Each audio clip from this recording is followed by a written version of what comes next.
just waiting for the last few to be entering before we start this evening's webinar, so bear with us, please.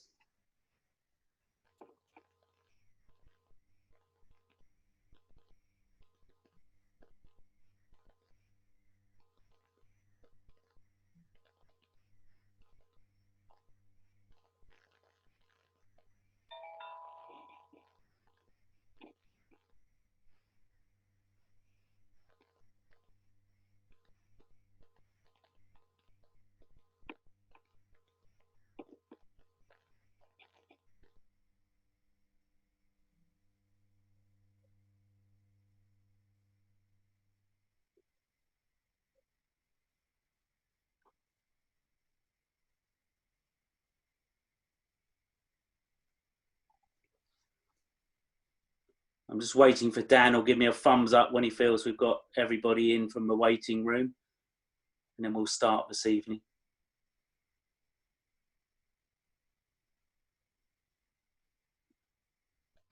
I think probably 1 more minute, Graham, then you can start. Thank you.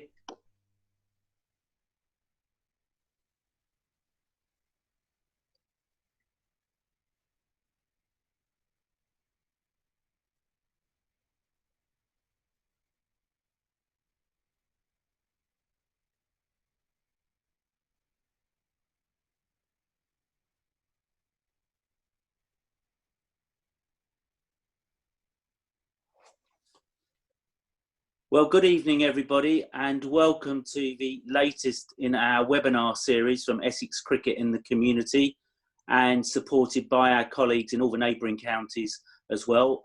Welcome to this evening's session, which is hopefully going to be on helping you to create a development plan. I hope it doesn't sound too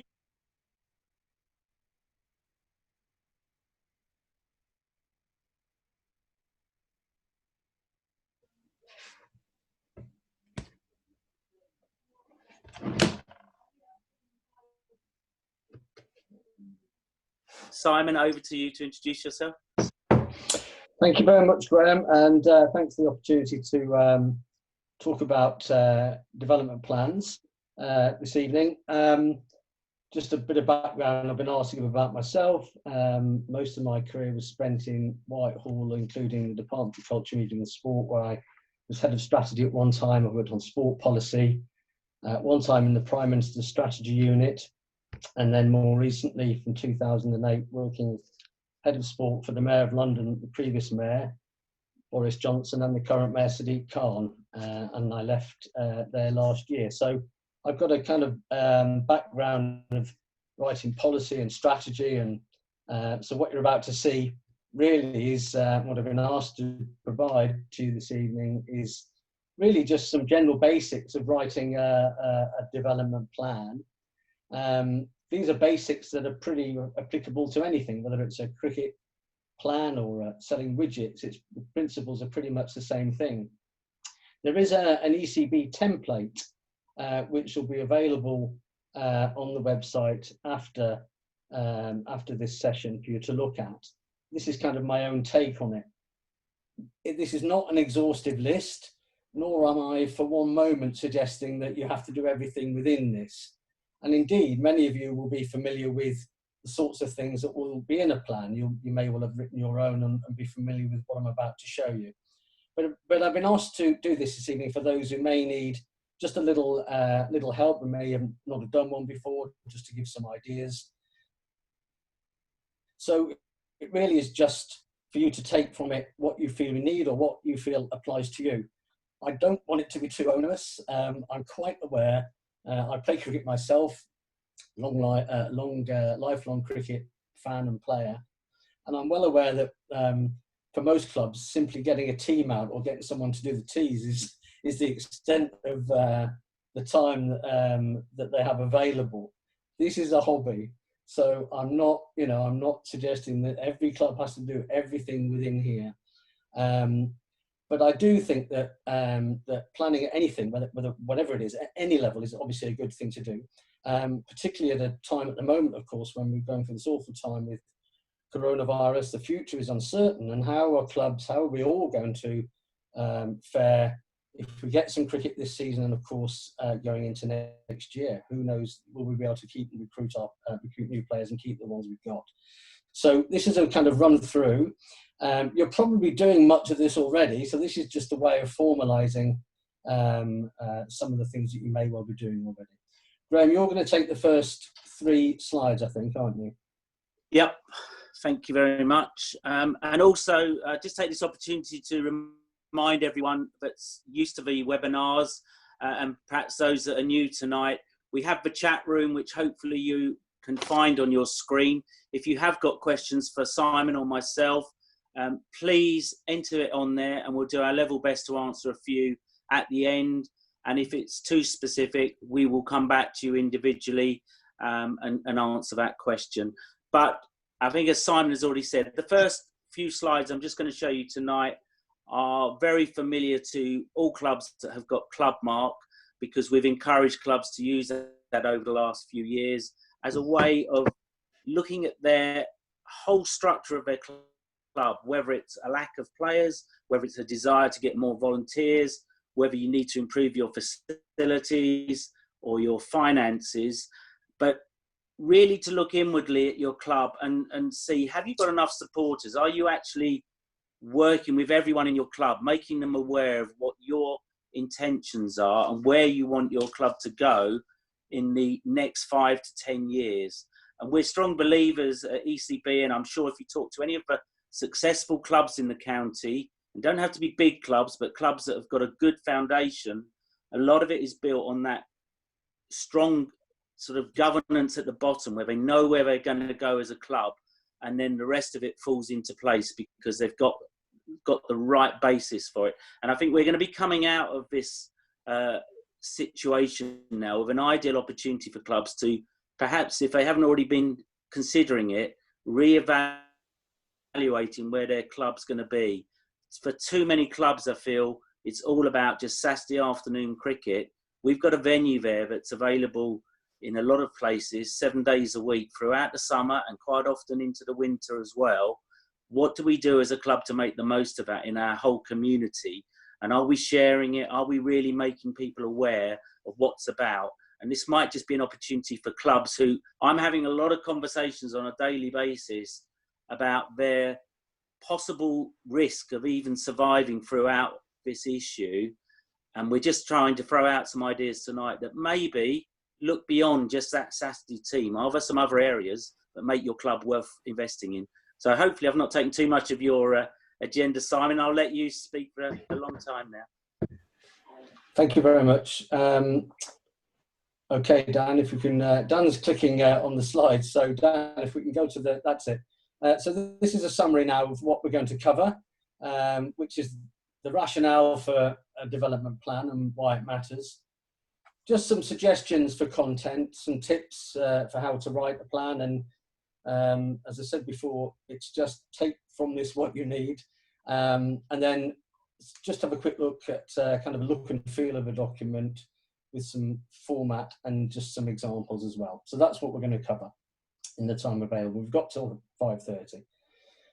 So the rationale basically is that there has, in the last 20, 30 years, and certainly in recent years, an increasing drive to professionalise sport, whether that starts from the sports governing bodies, which the ECB is a part of that. But there is an increasing drive to professionalise sport right the way down from governing bodies through to clubs as well. And of course, in recent years, with the advent of things like the National Lottery, funding is linked to minimum standards, and we all have to comply with those standards in order to get the money. So kind of whether we like it or not, there's a carrot and stick involved with having to do this stuff. But of course, good planning and governance applies at any level, whether or not you're a small club or a large club playing in a league. The principles can be the same. Next, Dan. So the first thing I think, for reasons we've already talked about, this is a hobby, okay? So let's keep it simple. Let's keep the plan relevant to your club. Keep it proportionate for your needs.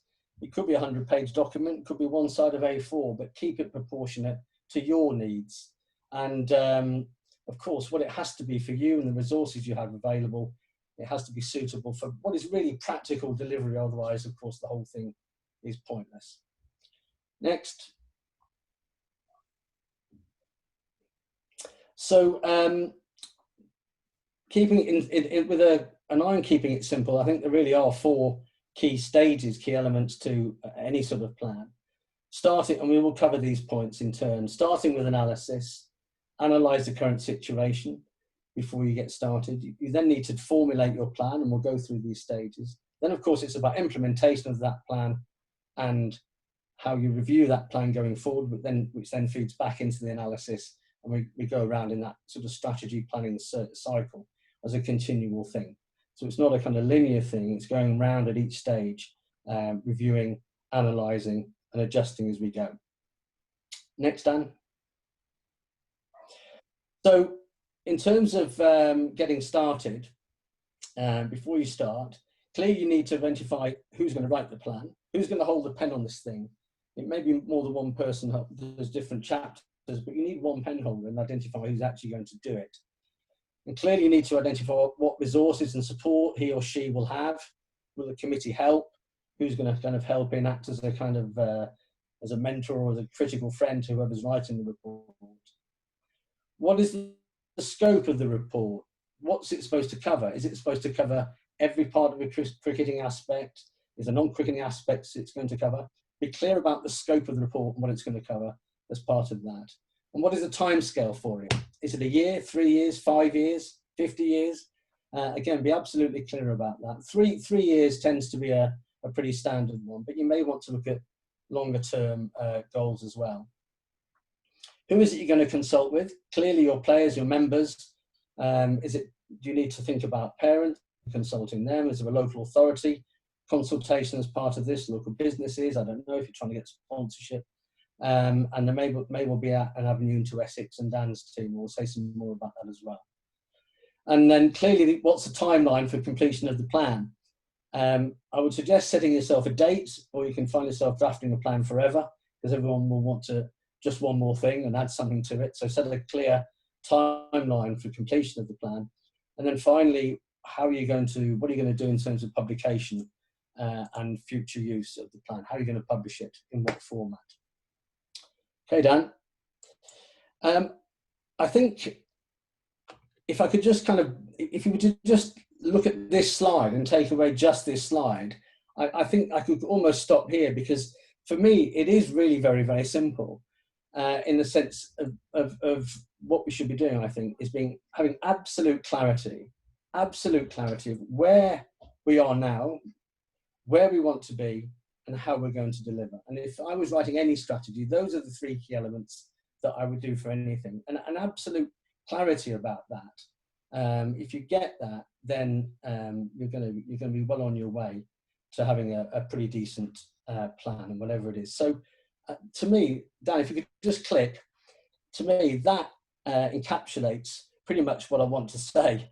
And if you can do that and have clarity about that, then I could almost stop talking. But let's keep going, Dan, and let's move on and just look at those 3 things in turn.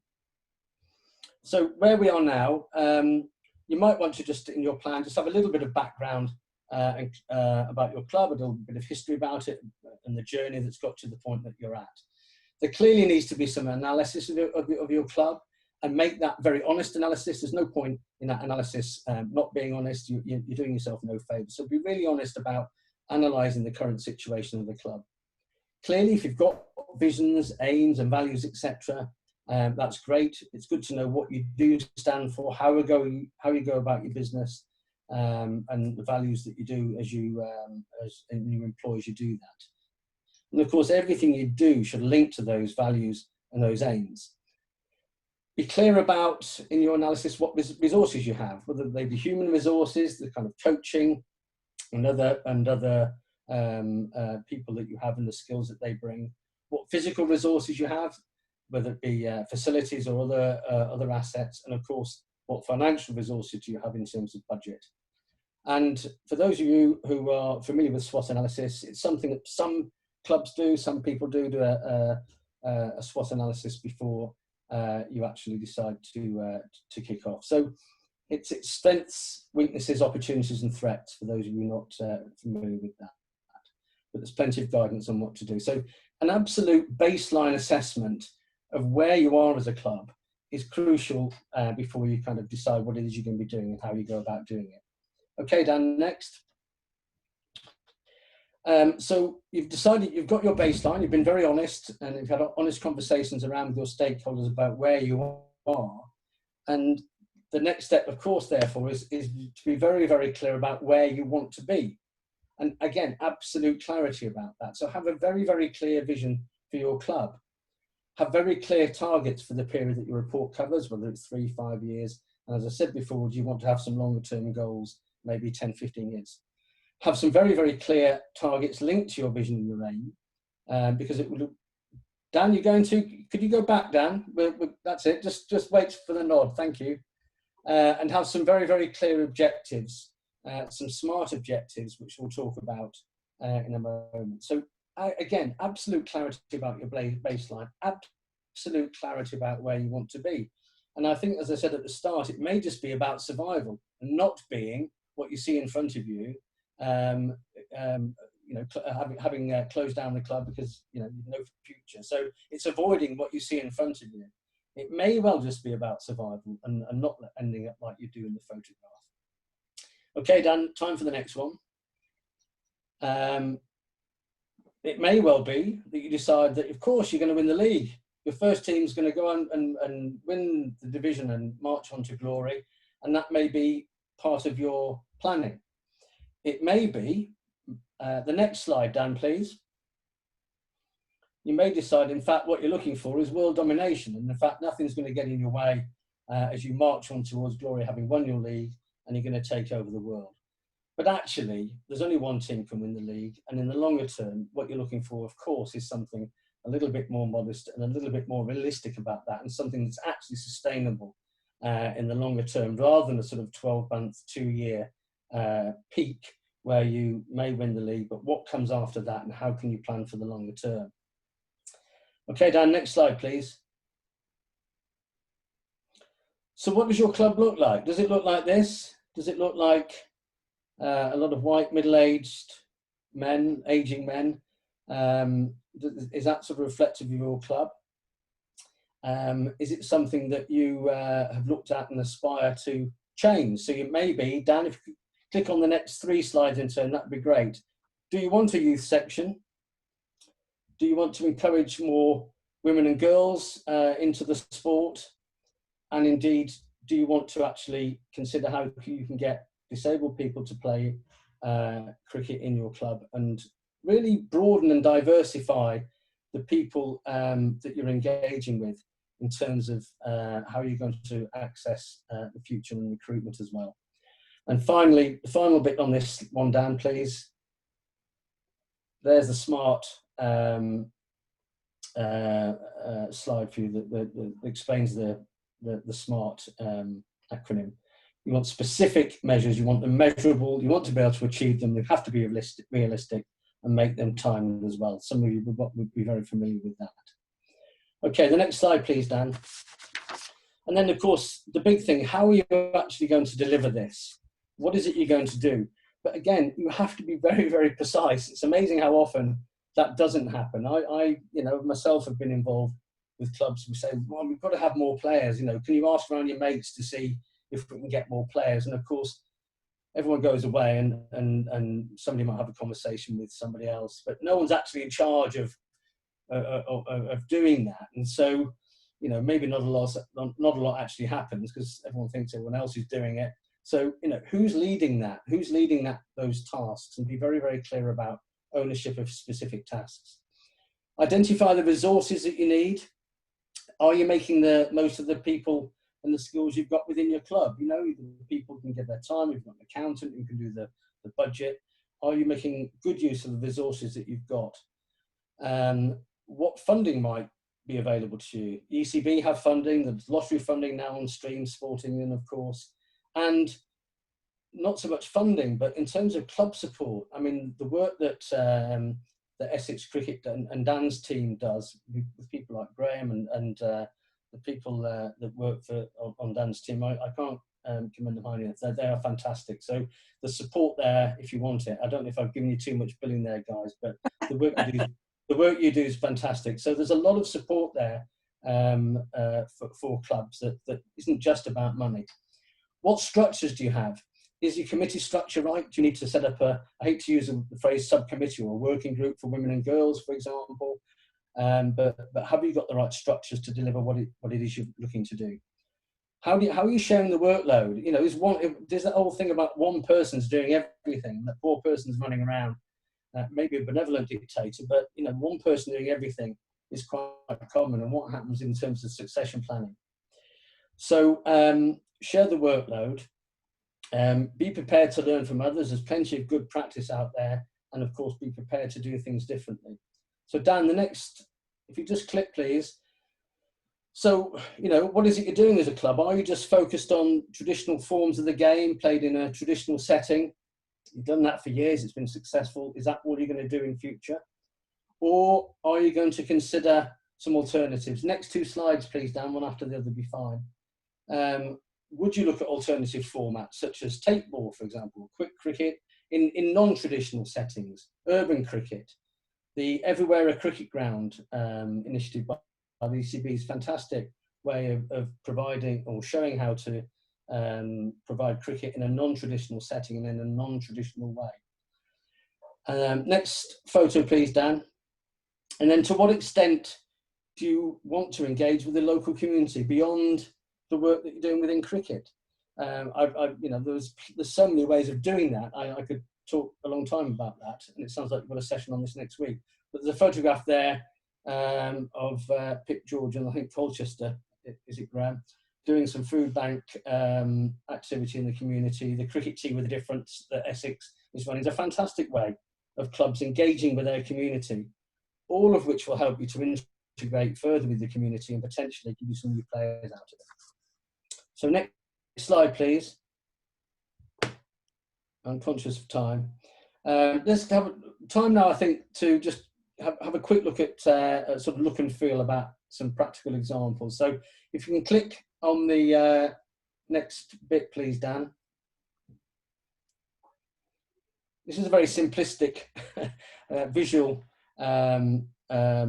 iteration of what I've been talking about. If you've got your aim over on the left-hand side, you may have 3 or 4 objectives and then actions sitting within each of those things. And of course, they all should link together. It would look very odd if the actions, the objectives and the aims were sort of slightly different, but try and make those look as if and make them link together in some way. And then if you click down, of course, everything you do should be underpinned by the values that your club has and the way you go about your business and the values that you adopt. Next slide, please, Dan.